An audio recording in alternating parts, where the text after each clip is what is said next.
So let's greet our speaker from Mycelium company, giving us the brightest overview of the mobile wallets coming up there. So let's do that. Thank you very much. Can I have this? Yeah. Okay. So thank you for a nice introduction, for a nice event. Okay, how does this work? Okay.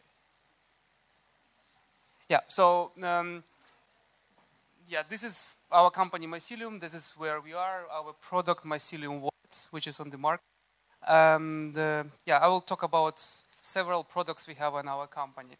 And first, I would like to start with the principles we actually base our ideology in our product. So, first of all, is that we want that the private key is kept always private, and it's actually people are very reluctant. So the problem is that having these bank cards we have now, conventional solutions, we are absolutely the mental model of managing your own private keys.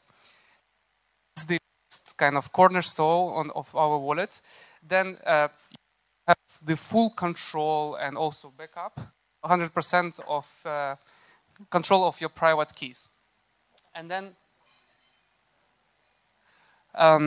yeah, and a third principle of our wallet is that we have thin client server architecture, so that we want to make our wallet very lightweight. So it's actually strategic because not only the Android wallet we have, but the forthcoming Bitcoin card, and we have our server solution, which is a proprietary closed source with the Bitcoin D running there and index database, so that you can have a lookup of the transaction very fast.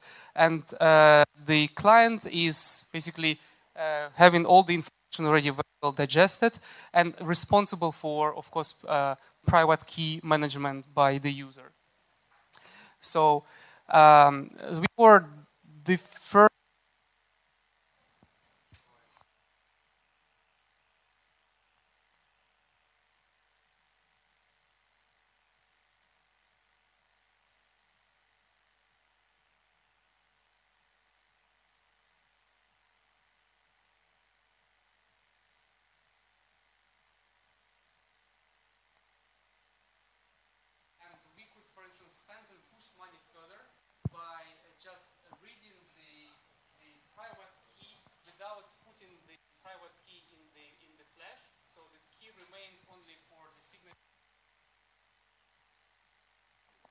Раз.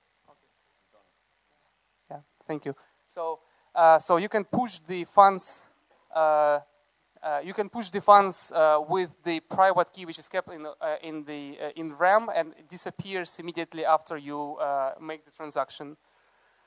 And there are three kinds of Bitcoin users, and you should basically define by yourself to which group you belong to. So those who admit losing coins, those who lie about this, and those who make backups. So basically, this is we have like a support line and support. So and unfortunately now I would say that we have mostly this sort of clients and complaints, and it's actually a very difficult user experience and user flow problem to solve. How to force a person to make a backup, yeah? And then when we didn't have HD wallets, actually it was a big challenge, yeah? So one of the, we were making this kind of paper wallet backups with kind of key stretching, etc. So you could have this printed on PDF paper or send it in any way you possible. And then you had a password, 15 characters password, which was only shown on the screen and which allowed you then to basically import this encrypted or backup. Yeah, so that was kind of a paper solution we had, and it was working pretty well. But now we switched to HD wallets. Yeah, and then we had a very interesting idea about how we would like to implement. There are a lot of talks about exchanges and decentralized exchanges, and we came with the product called Local Trader. So, and Local Trader, yeah, I don't think you will be able. So even with the 15 without these 15 keys, it will take you lifetime to decipher. So the local trader idea, it's we implemented as to make the exchange decentralized. So if you imagine the localbitcoins.com website now, which comes in the native app. So, and you have like, I come to Kiev, I have only Bitcoins, no local hryvnia in my pocket. So I can actually announce that I want to buy some local hryvnias for Bitcoins, and somebody who sells can locate himself on the map. So there we were playing in Vienna because we are based in Vienna. And we can have like a trade started, so it's a fully encrypted end-to-end chat. And with this chat, we don't know because our servers just get gibberish in between. So you can agree on this, on the trade conditions, price, and whatever in place. But of course, then you have to make the stuff that you have to meet in physical worlds, take cash, and the Bitcoins will be transferred.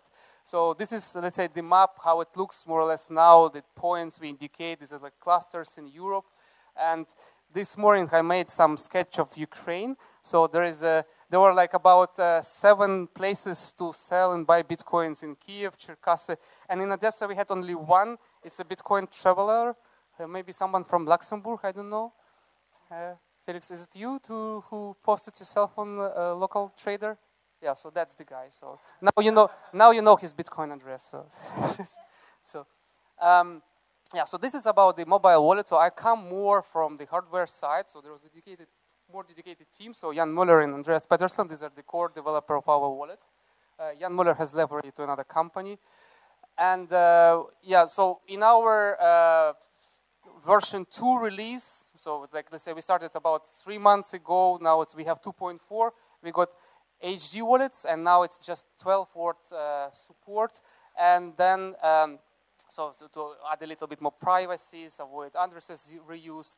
Then we want to also implement on this coin join function when, for instance, you get several inputs, and then if you want to send them, they're first mixed in the pool and then distributed in random manner. So basically, it's another complexity level to add you more security, let's say, on top of the HD wallets. Then we already implemented the Tor. So you can connect with Mycelium wallet via Tor to our nodes, and our nodes connect to the Bitcoin network also via Tor. So it's a very effective way. So first of all, maintain your security, and second of all, to prevent the denial of service attacks as well.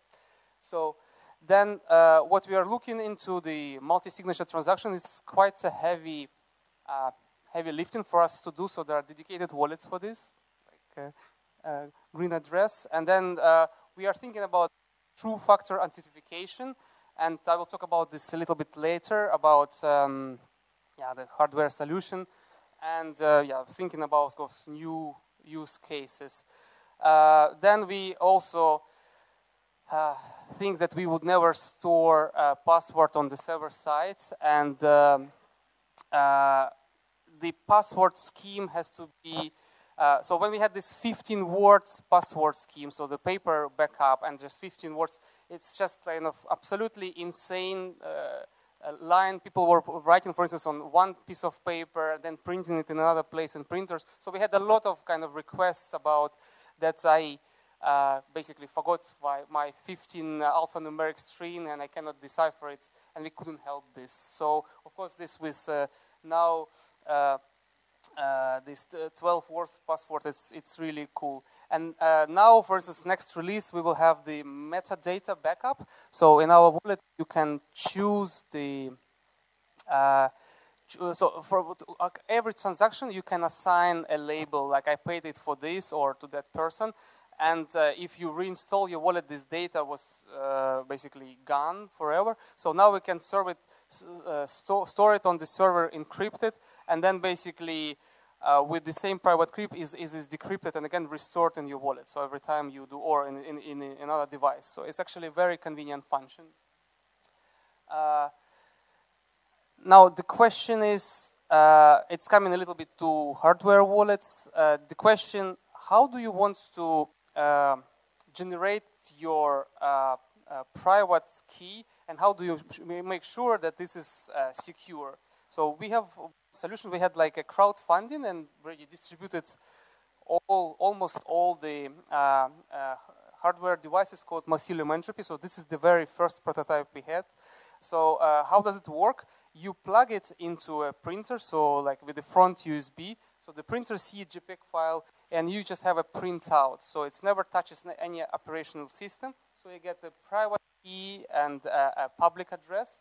So your Bitcoin address, and it works then very easy. So you can deposit money on this, and your private key you keep in one place. Or yeah, that looks like this.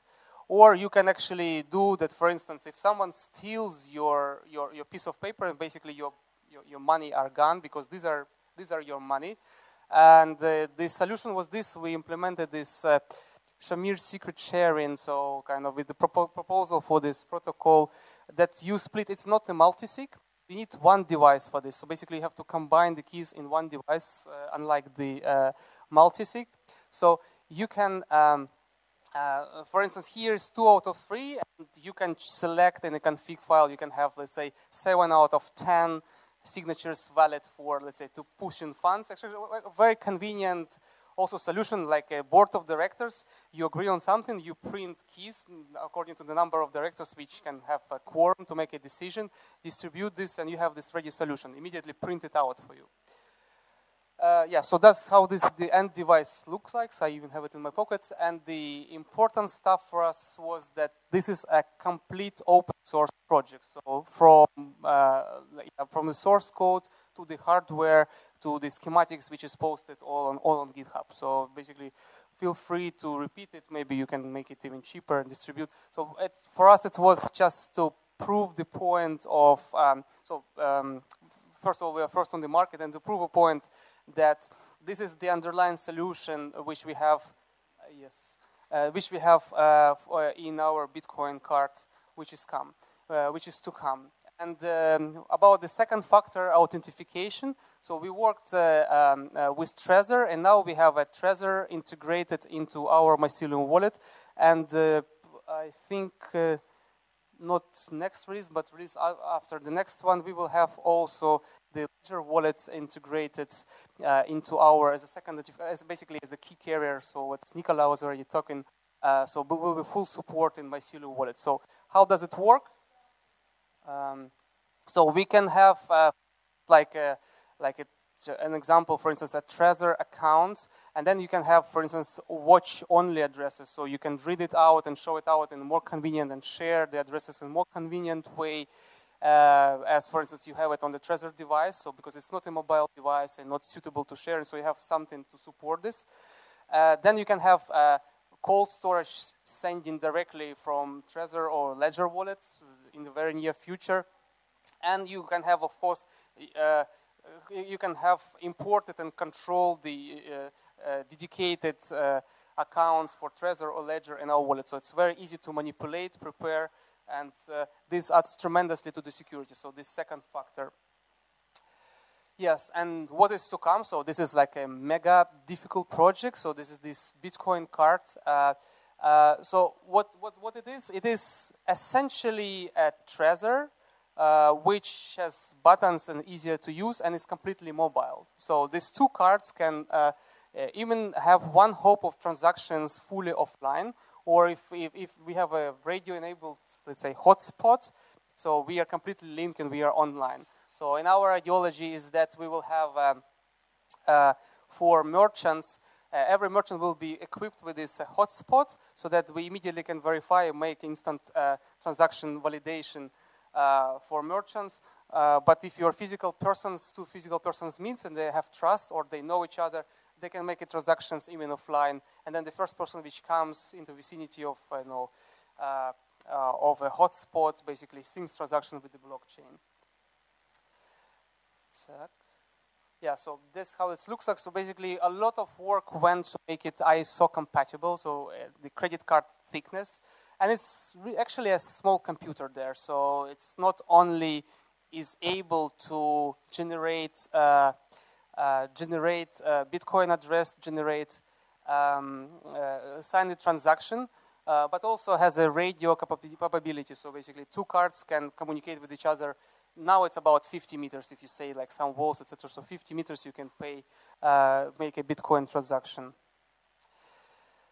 Yeah, so this is the radio dongle. So there's like some prototypes models like looking some nice for longer distance, etc. So there is a challenge how to build an infrastructure which would support the Mycelium cards working. But in our business model, we will give it for free to merchants. So it's a little bit. So it's to be decided. We have like one new investor coming on board, and it's like little negotiations is still going on. If I combine these cards with the reader, I can plug it into a computer, and I have actually a full-fledged, say, Trezor use case. Or I can actually plug it in with the smart card reader, like with USB, to our Mycelium wallet. But that still has to be. We first has to. It will be first. We first will work on the Ledger wallet implementation, and this will be next to come to have this kind of external validation also for our card. Yeah, so that's pretty much for today. Thank you so much. We have already a couple of questions coming. Thank you.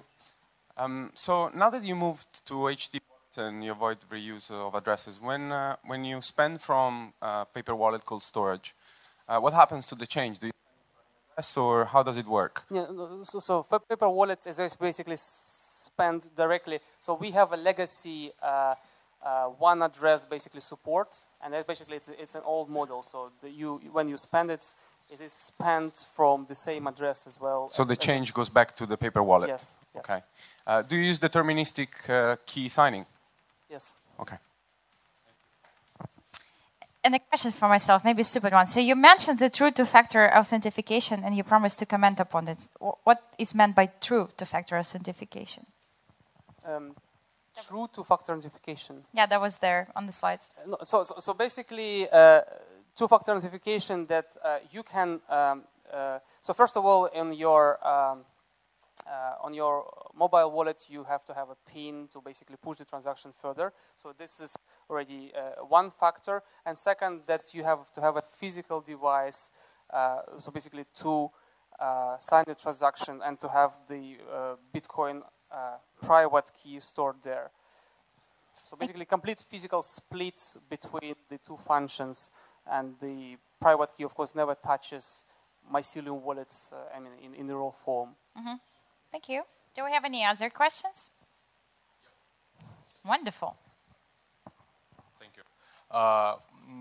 If we consider Mycelium mobile wallet to be in somewhat dependable on your web service, what's the possibility, for example, if your servers are compromised and, for example, if we're considering HD type of wallet, that user history would the whole history can be compromised. So first of all, yeah, the whole history can be compromised, but we on the source we don't keep any keys at all. So they see that XPub.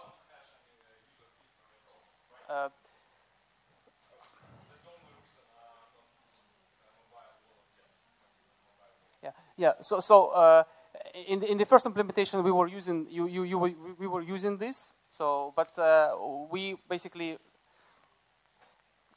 now we don't have a decision on this. In fact, so now we do use. Yeah, that's correct. Yeah. Thank you so much. Let's greet Alexander. Thank you so much.